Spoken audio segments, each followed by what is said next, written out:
Here with first-year Northwestern State women's basketball coach Jordan Dupuy. Coach, back at Prather, where you feels like you haven't been in a while. How good is it to be home for games Thursday and Saturday? Feels really good. You know, it was tough playing 3 games in a row and 4 games in a week, but the 3 games in a row on the road. But again, that's a hand that we were dealt and plenty of other conference teams were dealt. You have to make sure you respond to it.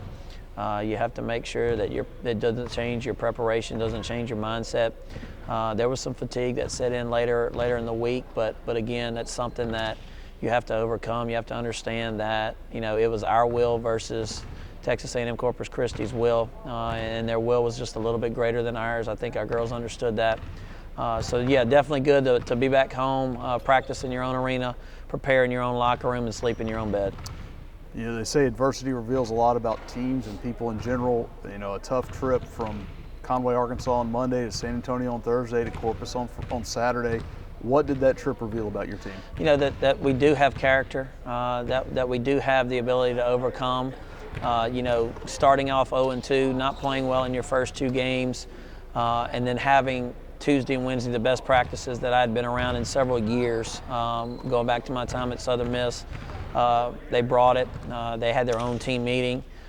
We had an extra practice on Tuesday, you know, so they responded. Their victory Thursday night started on Tuesday when they came into that shooting practice, and you know, our preparation wasn't exactly what it needed to be on Friday and Saturday, and you kind of saw what happened. So I think they learned a lot about themselves. I learned a lot about them. Also away from the court, we had a lot of time together.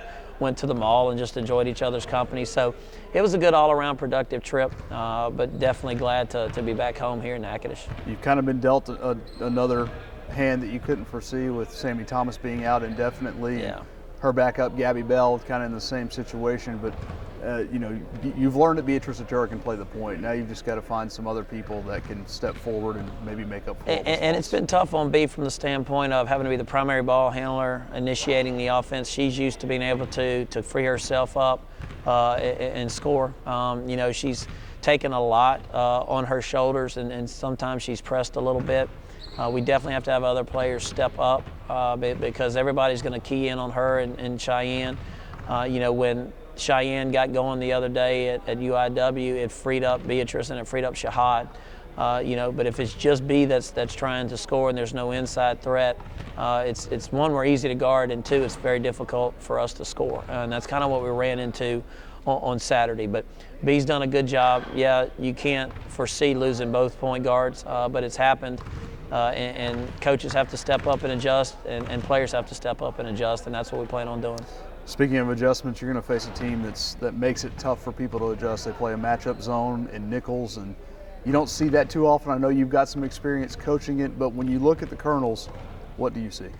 You see a team that's always well coached. They can score too as well. You know, they run the Princeton offense with several different options, and then the matchup zone that they run. It's very difficult to score. You have to give them some different looks. You know, being at Southern Miss and having played them, there's some things that we're going to use that I use there that we have in system here.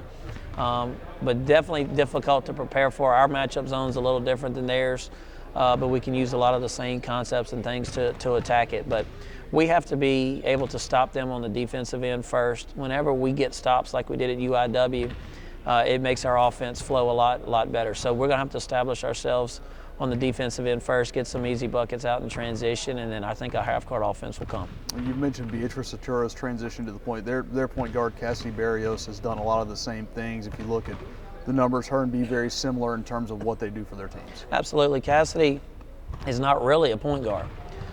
She's had to develop that. You know, Imani White's been injured for a few years, and Cassidy's just taking on the role of kind of doing whatever I need to do for my team. Same thing that B's doing right now. She can bring it up the court. She can give it up and get it back and score. She can play inside and out. So she's definitely, you know, a big-time threat that you have to identify. But they also have a lot of good guards that'll be difficult to match up against. You know, UIW presented a lot of matchup issues because they basically played 5 guards, people that can play on the perimeter, and Nicholls does the same thing. So we're going to have to be good from a matchup defensive standpoint in the zone, but also there's going to be a point in time where we're going to have to play a man and have to sit down and guard as well. They do a good job jumping the passing lanes. They're among the national leaders in steals, so valuing possessions key on Thursday. Absolutely. You're going to have to make sure that, you know, you're finding the gaps in the zone. You're going to have to be strong with the ball. You know, our team has got to learn to not stare at the offensive players. We know where we're supposed to be and where we're supposed to cut. We have to make sure that we read the defense, see the defense, and make sure that we take what they give us, do that early, not settle for perimeter jump shots, make them guard the bounce a little bit, crash the offensive glass, do all the little things that it takes in order to score against a defense like theirs. You'll turn around, chili cook-offs Thursday night. You probably won't get to eat until between games, but you turn around from there and you head to Sam Houston. You turn around and go to Sam Houston or play at home against Sam Houston on Saturday. And we saw it with Corpus Christi, a team that has a 0 in that W column is just as dangerous as any other team. No doubt. You know, and Coach Nicholls is going to do a great job of having them prepared. There's going to come a point in time where they're going to beat somebody, and you have to make sure that you don't take them lightly. You can throw out record every time you step on the floor in conference. It means absolutely nothing. It's about matchups. It's about scheme. It's about who's ready to play that particular day. I know they'll be ready to play, and our preparation has to be just as good for them as it would be for Texas or for Mississippi State.